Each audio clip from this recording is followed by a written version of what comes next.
జగన్మోహన్ రెడ్డి గారి వ్యూహం ఇంకా ఎవరికి అంతు చిక్కట్లేదు. కానీ ఆ వ్యూహం లీడర్లలో నిరుత్సాహాన్ని పెంచేస్తోంది. చివరికి రాజీనామాలు చేసే వరకు వెళ్తోంది. రాజీనామాల సంఖ్య ఇంకా పెరిగే అవకాశం ఉంది అని తెలుగుదేశం పార్టీ దాదాపుగా మాతో 40-50 మంది టచ్లో ఉన్నారంటూ మొదటి నుంచి చేస్తున్న ప్రచారం. అయితే తాజాగా ఇప్పుడు ఇన్ఛార్జీలుగా ప్రకటించి కూడా మార్పులు చేస్తున్న నేపథ్యంలో బీఫామ్లు ఇచ్చే టైంకి అభ్యర్థులు పూర్తిగా మారిపోయే అవకాశం ఉంటుందా? ఇప్పుడు ఇన్ఛార్జీలు నిజంగా వీళ్ళు ఇన్ఛార్జీలుగానే ఉంటారా, అభ్యర్థులుగా మారతారా? రేపొద్దున్న నియోజకవర్గ అభ్యర్థుల లిస్టులో ఇంకా ఫైనల్ లిస్ట్ వచ్చేసరికి ఇప్పటి వరకు రిలీజ్ చేసిన లిస్టులో కూడా మార్పులు చేర్పులు చేసే అవకాశం ఉంది అనేది అసలు ఏంటి వ్యూహం? ఈ వ్యూహంతో మొత్తం కేడర్ కూడా నిరుత్సాహపడడానికి కారణం రేపొద్దున్న జగన్మోహన్ రెడ్డి గారు అని చెప్పుకోవాల్సి వస్తుందా? ఈ నిర్ణయం ఎందుకు తీసుకుంటున్నారు ఏంటి అంశం మీద చర్చించే ప్రయత్నం చేద్దాం. సార్, లిస్టులు విడుదలయ్యే కొద్దీ పేర్లు వస్తే ఓకే, హ్యాపీ, వాళ్ళు అనుకున్న వాళ్ళు పేర్లు మారినా లేదంటే ఆల్రెడీ ఉన్న వాళ్ళని మార్చినా సరే పార్టీలు మారిపోతున్నారు, రాజీనామాలు చేసేస్తున్నారు. ఇది ఎంతవరకు ఎంత పర్సంటేజ్ అనేది లెక్క? మామూలుగా ఒక 20% వెళ్ళిపోయారు అనుకోండి, అప్పుడు ఆ పార్టీకి పెద్ద దెబ్బ. ఇక్కడ వెళ్తున్నటువంటి వాళ్ళు 2 to 3% కూడా లేరు. ఇప్పుడు 60 మంది ఇప్పటికే 62 వెళ్ళిన వాళ్ళు మొత్తం కలిపితే 6-7 ఉన్నట్టున్నారు. అప్పుడు ఏ లెక్క వస్తుంది? కనీసం 10% కూడా రావట్లేదు. 10% దగ్గర అంతే కదా. మిగతా వాళ్ళు ఎవరు కూడా కదలట్లేదు.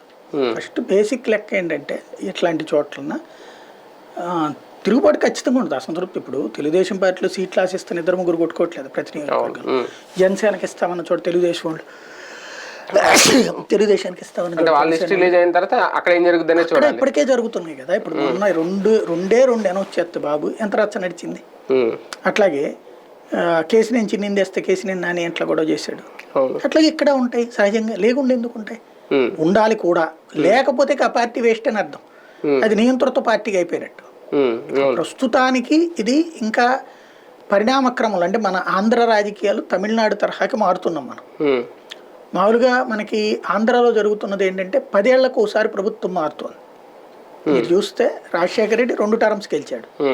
ఆ తర్వాతనే మారింది. అంతకుముందు తెలుగుదేశం 2 సార్లు గెలిచింది కదా. 94లో గెలిచింది, 99లో గెలిచింది, 2004లో 2009లో కాంగ్రెస్ పార్టీ. కానీ విభజన తర్వాత మాత్రం తెలంగాణకి అది వెళ్ళింది. ఆంధ్రప్రదేశ్ వచ్చేటప్పుడు తమిళనాడు తరహాలో వెళ్తుంది. తమిళనాడులో ఒకసారి వస్తే వచ్చిన వాళ్ళు రెండోసారి పోవడం అనేది. ఇప్పుడు అట్లా కాకుండా ఈ సెంటిమెంట్ని మళ్ళీ పాత ఆంధ్ర సెంటిమెంట్ వైపు తీసుకెళ్లాలని జగన్మోహన్ రెడ్డి ప్రయత్నం. వరుసగా 2వ సారి గెలవాలని. ఖచ్చితంగా దానికోసం ఏం చేస్తాడు? బేసిక్గా ఏదో కొత్త ఎత్తులు వేయాలి. ఆ ఎత్తుల్లో ఒకటి అభ్యర్థుల మార్పు. అసంతృప్తి, అసమ్మతి ఉన్నటువంటి వాళ్ళకి సంబంధించి ఎక్కువగా నాకు కనబడుతున్న అంచనాలు ఏంటంటే స్థానికంగా కొంతమంది ఎమ్మెల్యేలు, అంటే నేను కనుక్కున్నటువంటి కొన్ని గ్రౌండ్ ప్రాంతాల్లో అసలు ఒక ఎమ్మెల్యే అంట తను పార్టీ కార్యాలయానికి వెళ్తే కూర్చుని మాట్లాడి ఉంటాడట, లోపలే మాట్లాడిన కూడా మాట్లాడాట కార్యకర్తలతో. మంచినీళ్ళు కూడా అక్కడ ఒక ఇది పెట్టి ఉంటుందట, దాంట్లో వెళ్ళి తాగేయాలా, వెళ్ళిపోవాలి. సాధారణంగా పల్లె ప్రాంతాలకు సంబంధించి నియోజకవర్గాలు ఎట్లా ఉంటాయి అంటే వచ్చినప్పుడు కూర్చోబెట్టి అన్న ఒక నిమిషం అన్న మాట్లాడతాను, ఒక పిఏను పిఆర్ఓలో ఒక 2-3 ఉండి అక్కడ సార్ ఇట్లాగా వెయిట్ చేస్తా, సార్ ఒక మీటింగ్లో ఉన్నారని అయిపోగానే చేద్దామని అలా టిఫిన్లు పొద్దున పూట వస్తే టిఫిన్, మధ్యాహ్నం పూట భోజనం, రాత్రిపూట సాయంత్రం పూట స్నాక్స్ అట్లాంటిది ఇస్తున్నప్పుడు వాళ్ళు వీళ్ళని గౌరవిస్తారు. అంటే మమ్మల్ని గౌరవిస్తున్నారని వాళ్ళు ఫీల్ అవుతారు. మంచినీళ్ళు కూడా నువ్వే వెళ్ళి తీసుకుని తాగేయాలి అంటే వాళ్ళకి వాల్యూ ఉండదు. కార్యకర్తల్లో ఒక నెగిటివిటీ వద్దాయి. ఇప్పుడు సంక్షేమ పథకాలు కనుక వీళ్ళ ద్వారా వెళ్ళి అనుకోండి, కార్యకర్తల ద్వారా ఓ 25 మంది వీళ్ళ దగ్గరకు వస్తారు. వీళ్ళు అందులో ఒక 15 మందికి 20 మందికి ఇప్పిస్తారు, ఒక 5గురికి ఇప్పించారు అవతల పార్టీ వాళ్ళు. ఆ టైంలో పార్టీ గ్రిప్ మా చేతుల్లోనే ఉందని ఫీల్ అవుతారు. ఇప్పుడు సంక్షేమ పథకాలు వాలంటీర్ దగ్గరికి వెళ్ళిపోయాక వీళ్ళ గ్రిప్ లేదు. ఆ గ్రిప్ లేని దాన్ని ఏం సాటిస్ఫై చేయాలి వీళ్ళు? ఒకటి చిన్న చేతిక కాంట్రాక్ట్లు ఇప్పించాలి కార్యకర్తలకి, అంటే ఫ్రాంక్ గా మాట్లాడుకుంటే చిన్న చేతిక కాంట్రాక్ట్లు ఇప్పించాలా. రెండో పాయింట్ ఏంటంటే ఇది ఏది వాళ్ళు వచ్చినప్పుడు మర్యాదగా చూసుకోడు. సాధారణంగా ఎమ్మెల్యేగా ఎవడు గెలుస్తాడో వాడి మనుషులకే చిన్న చేతిక కాంట్రాక్ట్లు ఇప్పించుకుంటాడు. కార్యకర్తలకు కూడా షేర్ చేసేవాడు చాలా గొప్ప దార్శనికుడు అయినటువంటి ఎమ్మెల్యే అని చెప్పాలి. ఇంకో విచిత్రం కూడా ఉంటుంది. కాంట్రాక్ట్లు ఇప్పించాక ఆ బిల్లులు రాకపోతే కూడా ఎమ్మెల్యే మీద కోపం వస్తే వీళ్ళకి నువ్వే ఇప్పించంటారు. అట్లాగా ఇరుక్కుపోయిన వాళ్ళు ఉన్నారు. ఇక్కడ ఇప్పుడు అట్లాంటిది అక్కడ పలుకుబడి ఉండాలి. అక్కడ మళ్ళీ మనం అనుకుంటాం రాజకీయం అంటే తొక్కవాడు వేస్ట్ గడు, ఈడు వేస్ట్ గడు అని మనం చాలా మంది మాట్లాడుకుంటాం. మనం వెళ్ళి ఆడ కూర్చుంటే తెలుసుద్ది. కార్పొరేటర్ కౌన్సిలర్కే ₹1,00,00,000 ఖర్చులు అవుతున్నటువంటి రోజుల్లో నువ్వు ఎంత పెడితే ఇంట్లో నెలంతా సరిపడా తిండి ఇల్లు ఇచ్చి బట్టలన్నీ కొనిపెట్టినా కూడా పెళ్ళానికి ఏందంటే ఇది ఎవడు పెట్టడంట, నువ్వు అది చూడు నాకు అది చేసుకుంది, దానికి పట్టు చీర కొంది, దానికి అది కొన్నది, లేకపోతే వాళ్ళకి అది కనిపించారు ఇది కొనిపించారు నువ్వేం బీగుతున్నావు అనేటువంటి రోజులు మొగుళ్ళనే కదా. అట్లాంటి రోజులలో రాజకీయ నాయకుడి నుంచి ఓవర్ ఎక్స్పెక్టేషన్స్, ఇంట్లో మొగుడి మీద కంటే కూడా రాజకీయ నాయకుడి నుంచి ఎక్కువ ఎక్స్పెక్ట్ చేస్తున్నారు, ఇంట్లో పెళ్ళాం మీద కంటే కూడా రాజకీయ నాయకుడి దగ్గర నుంచి ఎక్కువ ఎక్స్పెక్ట్ చేసేస్తున్నారు జనం. చేయకపోతే నా వల్ల 100 ఓట్లు పోతే నువ్వు పోతావు అనేటువంటి ఒక తెగింపు వచ్చేసింది. ఇలాంటి దశలో ఓ రకంగా చెప్పాలంటే దినదినగంట 100 ఏళ్ల ఆయుష్లాగా ప్రతి క్షణం గుండెల్ని కుచికి అని పెట్టుకోవాల్సిన పరిస్థితి వెళ్ళదు. ఇలాంటి దశలో జగన్మోహన్ రెడ్డి దానికి భయపడట్లా. ఎందుకని ఇట్లా భయపడతానంటే భయపెడతానే ఉంటారు అంతే కదా. ఇక్కడ చూసింది ఏంటంటే గ్రౌండ్ లెవెల్లో కార్యకర్తల్ని అసంతృప్తి ఉన్న చోట్ల ఎక్కువ మార్చాడు. నేను అబ్జర్వ్ చేసింది కార్యకర్తలు అసంతృప్తి ఉన్న చోట ఎక్కువ మార్చాడు. అభ్యర్థులు సొంతగా మారినటువంటిది పార్టీ వాళ్ళని మార్చినటువంటి దాంట్లో ఎక్కువ కార్యకర్తల అసంతృప్తి ఉంది. కొన్ని మాత్రం కుల సమీకరణాల వల్ల మార్చాడు, కొన్ని మాత్రం కుల సమీకరణాలు. ఇప్పుడు ఫర్ ఎగ్జాంపుల్ ఏలూరు ఎంపీకి కుల సమీకరణాల కారణంగా యాదవ్ని తీసుకొచ్చాడు. అలాగే నరసరావుపేట కుల సమీకరణాల కారణంగా మార్చాడు, అంటే బీసీలకు ఇవ్వాలనుకోవడం వల్ల మార్చాడు. మిగతాదైతే కార్యకర్తల అసంతృప్తిని చల్లార్చడం. స్థానికంగా కొంతమంది ఎమ్మెల్యేలు అయితే ఈ ఇసుకది గవర్నమెంట్ ఫ్రీ అన్నా కూడా అక్కడ దానికి మినిమం ఛార్జెస్ వసూలు చేశారట. కొంతమంది ఎమ్మెల్యేలు అయితే దాన్ని ఏమంటారు, తిరుపతి టీటీడీకి పంపించే లెటర్కి కూడా డబ్బులు వసూలు చేసిన వాళ్ళు ఉన్నారు. అట్లాంటి వాళ్ళని పక్కన పెడుతున్నాడు. అవి గ్రౌండ్ లెవెల్లో రోజు కట్టడి చేయలేరు కదా, ఎండింగ్లో ఇప్పుడు కట్టడి చేసుకునే పని. దీనికి ఈ లోపు వాళ్ళు చేసేసిన ఏదో పనులకి పార్టీ దెబ్బతిన్నా తినచ్చు. అంటే పైకి సామాజిక న్యాయం అనే ఒక కోణం కనిపిస్తున్నా జగన్మోహన్ రెడ్డి గారు తీసుకుంటున్న నిర్ణయాలు మార్పులు చూస్తూ ఉంటే ఈసారి కంప్లీట్గా యంగ్స్టర్స్ ఉండాలి మొత్తం. అంటే 175 స్థానాల్లో ఎమ్మెల్యే పొజిషన్లో అభ్యర్థులందరూ యంగ్స్టర్స్ ఉండాలి. అదే నేపథ్యంలో తన మాట వినేవాళ్ళు మాత్రమే ఉండాలి. అందుకే సీనియర్లని అవసరమైతే వాళ్ళని ఎమ్మెల్సీలుగా చేయడమో లేదంటే వాళ్ళని ఎంపీలుగా చేయడమో పక్కన పెట్టడం ఏదో చేస్తున్నారు. ఆ కోణం కూడా ఉంది. నాకు అట్లా కనిపించట్లేదు, బ్యాలెన్స్ చేస్తున్నాడు. ఏంటి అంటే సీనియర్లని ఎవరిని పక్కన పెట్టలేదు. పెద్దిరెడ్డి అట్లాగే ఉన్నాడా, బొత్స సత్యనారాయణ అట్లాగే ఉన్నాడా, ఆదిమూలపు సురేష్ అట్లాగే ఉన్నాడా, తర్వాత ఇప్పుడు అనిల్ యాదవ్ అట్లాగే ఉన్నాడా, ఎవరిని పక్కన పెడుతున్నారు, రోజా అట్లాగే ఉందా, ఎవరిని పక్కన పెడుతున్నారు సీనియర్? మహాయితో 10 మంది సీనియర్స్ ఉంచుతారేమో. అంటే మీరు అన్నట్టు బొత్స సత్యనారాయణ ఇది సీనియారిటీ. ఇప్పుడు మనం చూడాల్సింది ఏంటి, ఫెమిలియారిటీ బేసిస్. లేకపోతే నేను భూమి పుట్టినప్పటి నుంచి ఉన్నాను సోమిరెడ్డి చంద్రమోహన్ రెడ్డి గారు ఒకటి చెవిరెడ్డి భాస్కర్ రెడ్డి గారి కుమారుడికి ఇచ్చారంటే ఆయన పక్కన పెట్టినట్టే, బొమ్మన్ కరుణాకర్ రెడ్డి కుమారుడికి ఇచ్చారంటే ఆయన పక్కన పెట్టినట్టే. అంటే ఎమ్మెల్యేగా వాళ్ళకి ఇంకో సీట్ అయితే ఇస్తారో లేదు ఇంకా గ్యారెంటీ లేదు కదా. ఎవరు కూడా పేరు నానికి కొడుకు ఇచ్చారంటే ఆయన పక్కన పెట్టినట్టే, ఇక్కడ ముస్తఫా కుమార్కి ఇచ్చారంటే ఆయన పక్కన పెట్టినట్టే. ఇలాగ వీళ్ళందరూ సీనియర్లే కదా ఒక రకంగా చూసుకుంటే. చెవిరెడ్డి భాస్కర్ రెడ్డి గారి దగ్గర నుంచి వాళ్ళకి వేరే పదవులు ఇచ్చి ఎమ్మెల్యే అభ్యర్థులుగా మాత్రం అయితే యంగ్స్టర్స్ ని తీసుకొస్తారు. అది ఆయన చేసిన మోసం, వీళ్ళు చేసిన మోసం. మోసం అని అనడానికి ఏముందిలే కానీ ఇప్పుడు వీళ్ళు అడిగారు మా వారసులు కావాలని, ఇద్దరికి ఇవ్వలేడు కదా. అవును, ఇద్దరికి ఒకటి ఇచ్చాడు కదా, వాళ్ళ మాటను మన్నించినే కదా. ఇప్పుడు పేరు నాని ఏమన్నాడు, నేను ఇట్లా అడుగుతుంటే కూడా ఒప్పుకోవట్లేదు ఆయన, నన్నే చేయమంటున్నాడు, నాకు ఇంట్లో ప్రెషర్ పెరిగిపోతుందని చెప్పాడు కదా. చివరికి ఇంటి ప్రెషర్ కి లొంగి నా అన్న మీరు చేయాల్సిందే అంటే చేశాడు ఇతను. ఇప్పుడు పేరు నానికి ఎంపీ ఇస్తారా లేదా మచిలీపట్నం చూడాలి, అదే సందర్భంలో ఈయనకి ఎంపీ ఇస్తారా లేదా అనేది చూడాలి. ఇప్పుడు రకరకాలు నడుస్తున్నాయి కాబట్టి బేసిక్ సమస్యల్లో ఏంటంటే అడిగిన వాళ్ళకి మ్యాక్సిమం చేయగలిగింది చేశాడు. అసంతృప్తి ఉన్నటువంటి వాళ్ళకి సంబంధించి మాత్రం కొంతమందికి మీకు ఆ సీట్లు ఇస్తాను ఈ సీట్లు ఇస్తానని చెప్పాడు. మెయిన్ సమస్య ఎక్కడ వస్తుందంటే బీసీ సామాజిక వర్గానికి భారీగా సీట్లు ఇవ్వడం అన్న దగ్గర వచ్చింది. అంటే వారసులు అడిగిన చోట ఇచ్చేసారు, అడగని చోట ఇప్పుడు అన్న రాంబాబుకి సీట్ రాదు, లేదంటే పాదసారకు సీట్ రాదు, లేదంటే రక్షణ నిధికి సీట్ రాదు. వీళ్ళందరూ ఏంటంటే ఈయన ముందే వాళ్ళనే వ్యూహాత్మకంగానే పక్కన పెట్టేశారు, ఆ ప్లేస్లో వేరే వాళ్ళకి ఇద్దామని. అంటే అదే కదా అసంతృప్తి అనేది. అదే అక్కడ కార్యకర్తలను పట్టించుకోకపోవడము, కార్యకర్తలో తీవ్ర అసంతృప్తి ఉంది అక్కడ. ఇప్పుడు రక్షణ నిధి గురించి ఎంతమంది గొడవ చేశారు అక్కడ, అన్నారాంబాబు గురించి ఎంతమంది గొడవ చేశారు, లేదు కదా.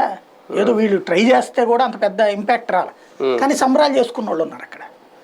ఇప్పుడు కొత్తగా వచ్చిన తర్వాత ఆ ఏరియాలో ఇన్ఛార్జీలు వచ్చాక వాళ్ళందరినీ కలుపుకుపోతున్నారు. ఇప్పుడు ఏమైందంటే కొన్ని చోట్ల ఎమ్మెల్యే క్యాండిడేట్లు ఈయన ఇచ్చిన తర్వాతన వాళ్ళు అప్పటికి ఇప్పుడు సోషల్ మీడియా తరఫున ఒక వర్గం పనిచేసి ఉంటుంది, వాళ్ళని అసలు వీళ్ళు పట్టించుకోవాలా, వీళ్ళు ఒక బ్యాచ్ని తెచ్చుకున్నారు, వీళ్ళని ఎంకరేజ్ చేసుకుంటూ వచ్చారు. అక్కడ సాధారణంగా ఫస్ట్ నుంచి గుండెలు కోసేసుకుంటాం చించేసుకుంటాం అనే బ్యాచ్ జగన్ జైల్లో ఉన్నప్పటి నుంచి ఒక బ్యాచ్ ఉన్నారు. ఆ బ్యాచ్కి విలువ ఇవ్వలేదు ఇట్లా వచ్చినటువంటి వాళ్ళు. దానివలన 4 వర్గాలు లెక్కేసుకుంటే ఒక నియోజకవర్గంలో ముగ్గురికి అసంతృప్తి ఉన్న చోటన ఇచ్చాడు. ముగ్గురిని కలుపుకుపోయి ఒకళ్ళకి అసంతృప్తి ఉన్న చోట పట్టించుకోవాలి. ఓకే, సరిగ్గా చెప్పాలంటే అంటే పట్టించుకోకపోవడానికి కారణం అంటే ఏం చేయాలి ఇంకా వాళ్ళని? అంటే మామూలుగా రాజకీయాల్లో అయితే అసంతృప్తులను కూడా బుజ్జగిస్తారు, వాళ్ళకి ఏదో చెప్తారు, చేసుకుని వాళ్ళ దారికి తెచ్చుకుంటారు కదా. జగన్ గారు అది కాదు, ఆ ప్రయత్నం ఎందుకు చేయరని ఇతని యాటిట్యూడ్ అది కాదు. బుజ్జగించినంత మాత్రాన అవతలోడు పని చేసేస్తాడా? ఇప్పుడు విడాకులు తీసుకోవాలి అనే ఆలోచన రాకముందు వరకు ఏమైనా బాగానే ఉంటది. విడాకులు తీసుకోవాలన్న ఆలోచన వచ్చిన తర్వాత నువ్వేం చెప్పినా సరే కాలబేరానికి వచ్చావని అంటారు. కాబట్టి ఒకసారి విడాకులు తీసుకోవాలనే ఆలోచన రాకముందు వరకే కాపురం ఉంటది. విడాకులు తీసుకోవాలన్న తర్వాత నాకు భర్త ఇవ్వట్లేదు కాబట్టి అని చెప్పి పోలీస్ స్టేషన్కి వెళ్ళి 498 కేసు పెడుతుంది. ఇక అక్కడి నుంచి రచ్చే. ఇప్పుడు అంతే, ఇప్పుడు వైసీపీలో టికెట్ రావట్లేదు, శ్రీకృష్ణ దేవరాయలు ఉన్నాడు, మర్యాదకు పిలిచి చెప్పాడు, అన్న నువ్వు గుంటూరు చేయండి అన్న, మీకు అక్కడ పరిస్థితి బాగాలేదు, అక్కడ బీసీకి ఇద్దాం అనుకుంటున్నానని చెప్పాడు. నాకు ఇష్టం లేదు అన్నాడు.